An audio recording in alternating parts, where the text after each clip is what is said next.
이스라엘 왕과 유다 왕 여호사밧이 길르앗 라모스로 올라가니라. 이스라엘 왕이 여호사밧에게 이르되 나는 변장하고 전쟁터로 들어가려 하노니 당신은 왕복을 입으소서. 이스라엘 왕이 변장하고 둘이 전쟁터로 들어가니라. 아람 왕이 그의 병거 지휘관들에게 이미 명령하여 이르기를 너희는 작은 자나 큰 자나 더불어 싸우지 말고 오직 이스라엘 왕하고만 싸우라. 병거의 지휘관들이 여호사밧을 보고 이르되 이가 이스라엘 왕이라 하고 돌아서서 그와 싸우려 한즉 여호사밧이 소리를 지르매 여호와께서 그를 도우시며 하나님이 그들을 감동시키사 그를 떠나가게 하신지라. 병거의 지휘관들이 그가 이스라엘 왕이 아님을 보고 추격을 그치고 돌아갔더라. 한 사람이 무심코 활을 당겨 이스라엘 왕의 갑옷 솔기를 쏜지라. 왕이 그의 병거 모는 자에게 이르되 내가 부상하였으니 내 손을 돌려 나를 진중에서 나가게 하라 하였으나 이날의 전쟁이 맹렬하였으므로 이스라엘 왕이 병거에서 겨우 지탱하며 저녁 때까지 아람 사람을 막다가 해가 질 즈음에 죽었더라. 유다 왕 여호사밧이 평안히 예루살렘에 돌아와서 그의 궁으로 들어가니라.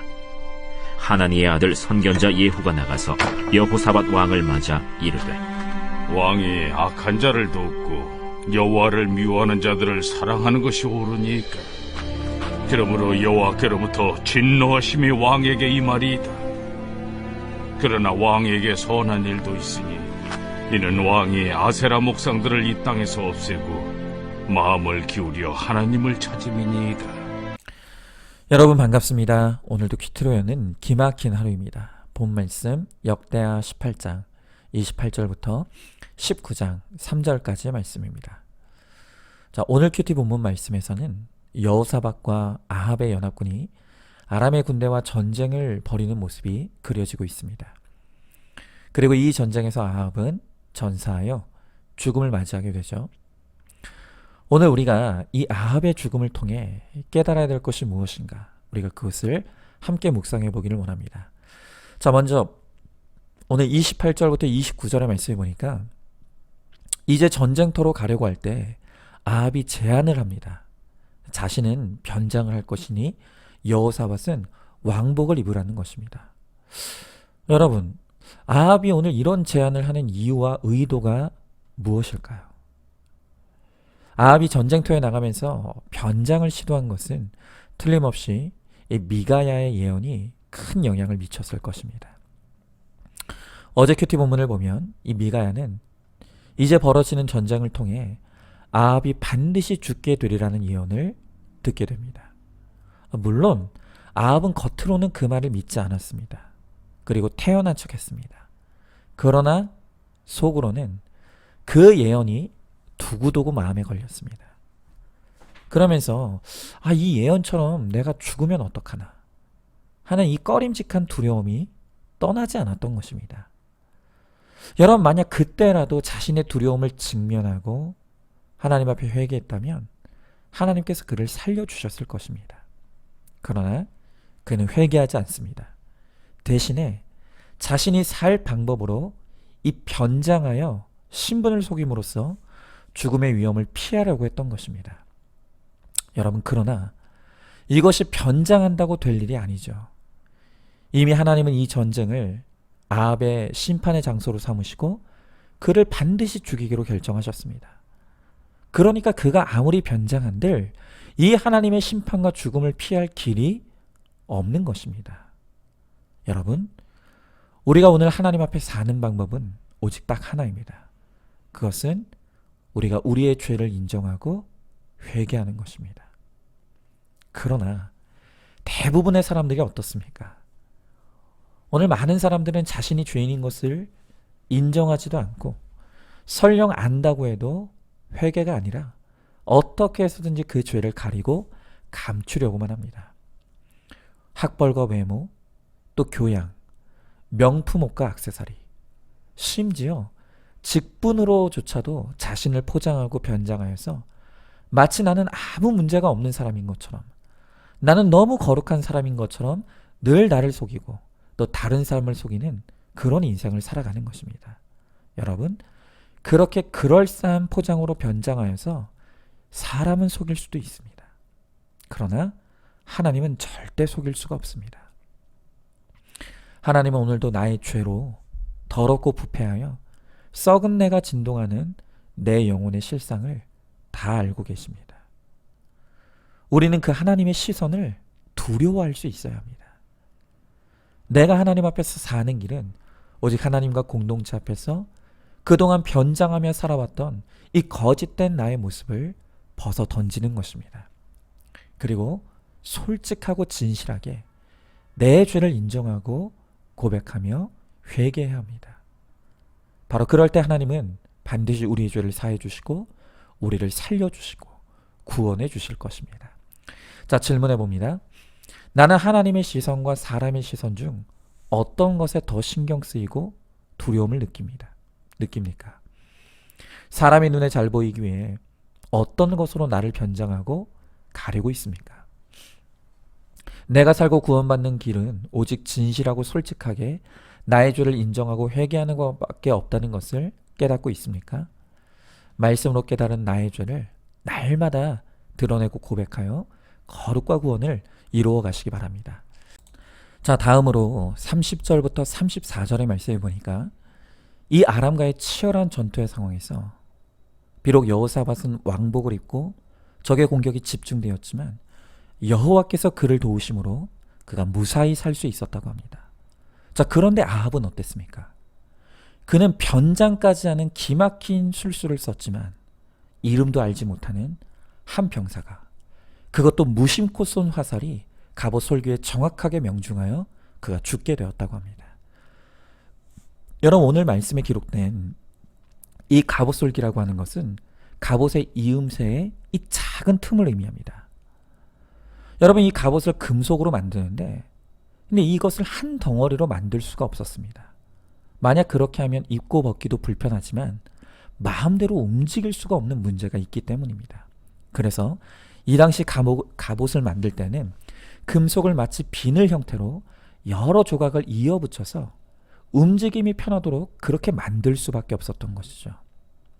바로 그 조각과 조각을 연결한 부분이 이 솔기인데 아무리 정밀하게 갑옷을 만든다 해도 그 작은 틈은 발생할 수밖에 없었던 것입니다.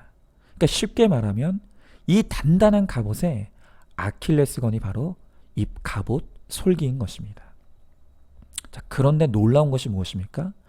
아람의 한 군사가 그 무심코 쏜 그 화살이 정확하게 그 작은 틈을 파고 들어간 것입니다.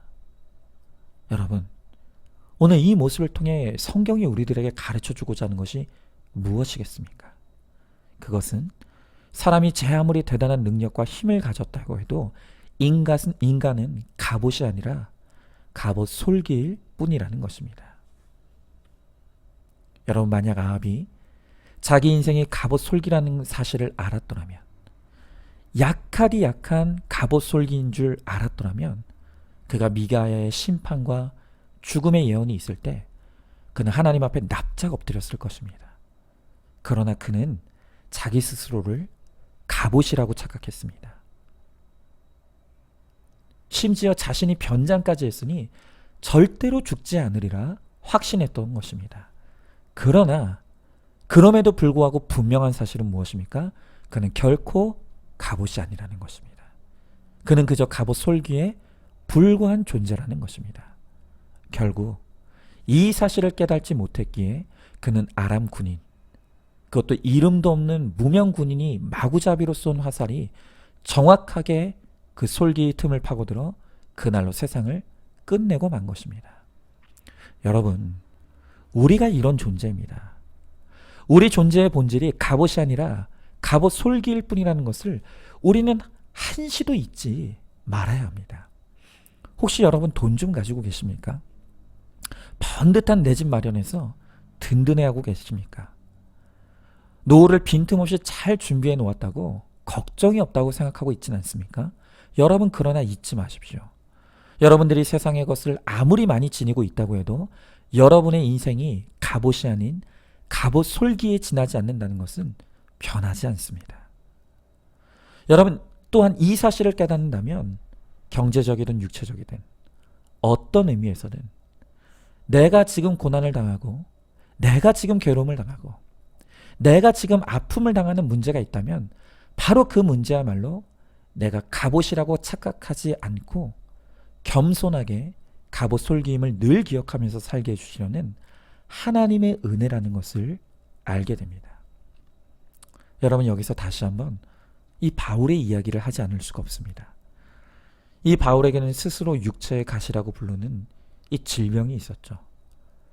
그에게 이 질병이 얼마나 불편하고 힘들었는지 그가 매일 3번 기도할 때마다 하나님께 제발 이 병을 고쳐달라고 기도했다고 합니다. 그런데 주님께서 안 고쳐주셨습니다. 그러나 바울은 원망하고 불평하기는커녕 오히려 하나님께 이렇게 감사 고백을 합니다. 고린도전서 12장 9절 말씀을 제가 공동 번역으로 읽어드리겠습니다. 고린도서 12장 9절 말씀입니다. 그러나 주님께서는 너는 이미 내 은총을 충분히 받았다. 내 권능은 약한 자 안에서 완전히 드러난다. 하고 번번이 말씀하셨습니다. 그래서 나는 그리스도의 능력이 내게 머무르도록 하려고 더없이 기쁜 마음으로 나의 약점을 자랑하려고 합니다. 그렇습니다. 바울이 일평생 지병을 지니고 살았기 때문에 그는 단 한 번도 자기가 갑옷이라는 착각을 하지 않았습니다. 자기는 갑옷 솔기에 지나지 않음을 매일매일 고백하고 자기가 갑옷 솔기에 지나지 않기 때문에 겸손하게 주님의 도우심만을 구하면서 살아가는 능력의 바울이 될 수 있었습니다. 바로 그때 주님께서 이 바울의 삶 속에서 강하게 역사하신 것입니다. 여러분, 이제 5월이 되었죠. 저에게는 이 5월달이 참 평생 잊지 못할 특별한 달입니다. 왜냐하면 딱 작년 5월에 제 아내에게 이 암이라고 하는 해달별이 떨어지는 종말의 사건이 찾아왔기 때문이죠. 저는 저와 제 아내의 이 젊음, 이것이 우리의 갑옷이라고 믿었습니다. 그래서 이렇게 젊음의 갑옷으로 무장된 우리에게 이 암이 뚫고 들어오리라는 상상은 해본 적도 없었습니다. 그러나 하나님은 보란듯이 젊은 제 아내의 몸에 이 암세포를 뚫고 들어가게 하셨습니다. 그리고 힘든 수술과 회복의 과정을 거치게 하셨고 그뿐 아니라 수술 후에는 평생 하루도 빠짐없이 약을 먹지 않으면 안 되게 하셨습니다. 하나님은 이 사건을 통해 제 아내와 저에게 확실하게 깨닫게 하셨습니다. 그것은 우리 인생이 갑옷이 아니라 갑옷 솔기에 지나지 않는다는 것입니다. 그리고 그것을 잊지 말라고 매일 약을 먹게 하신 것은 정말 하나님의 기막힌 배려이고 사랑입니다. 그래서 저와 제 아내는 매일매일 주님의 도우심을 구하며 살아갈 수밖에 없는 바로 우리가 갑옷 솔기라는 것을 늘 기억할 수밖에 없습니다. 여러분 그렇습니다.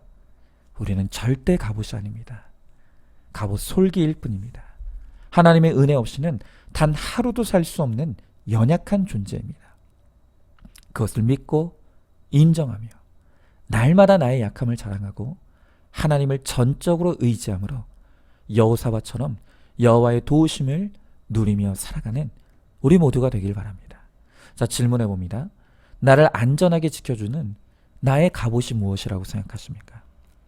내가 갑옷이 아닌 갑옷 솔기임을 깨닫게 하시기 위해 하나님이 주신 고난과 사건이 무엇입니까?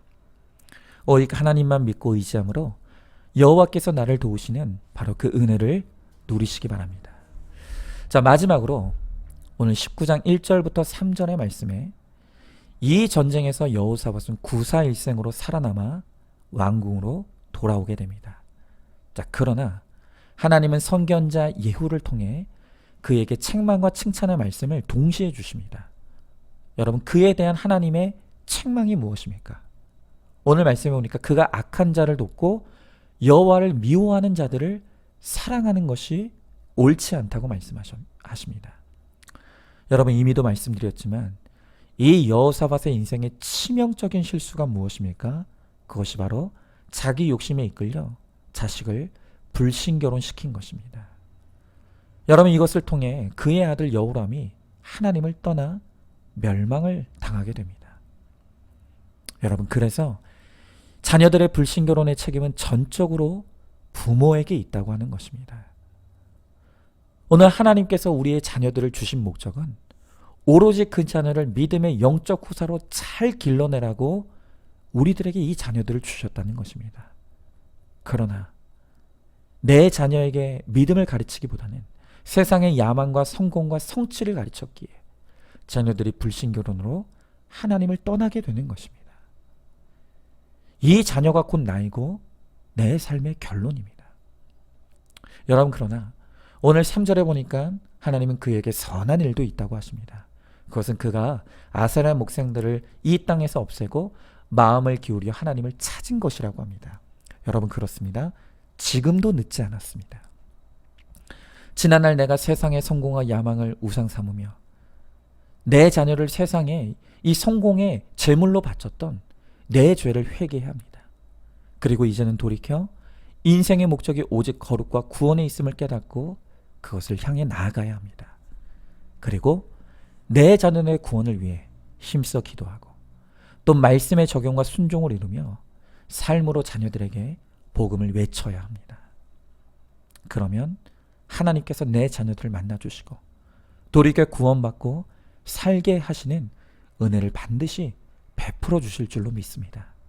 설령 내가 살아생전 그것을 보지 못한다 할지라도 내가 하나님을 전심으로 찾고 내 자녀들의 구원을 위해 힘쓰고 했을 때 내가 죽은 다음에라도 하나님께서 반드시 내 자녀를 살게 하시는 은혜를 베풀어 주실 줄로 믿습니다.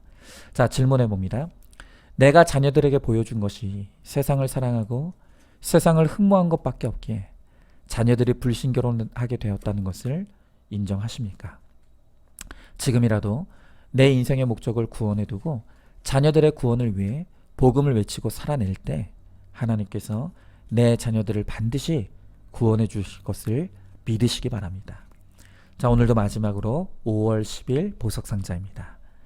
혼자 있으면서 하나님과 친밀하게 교제하는 법을 배웠기 때문에 혼자 기도했는데도 좋은 배필을 허락하십니다.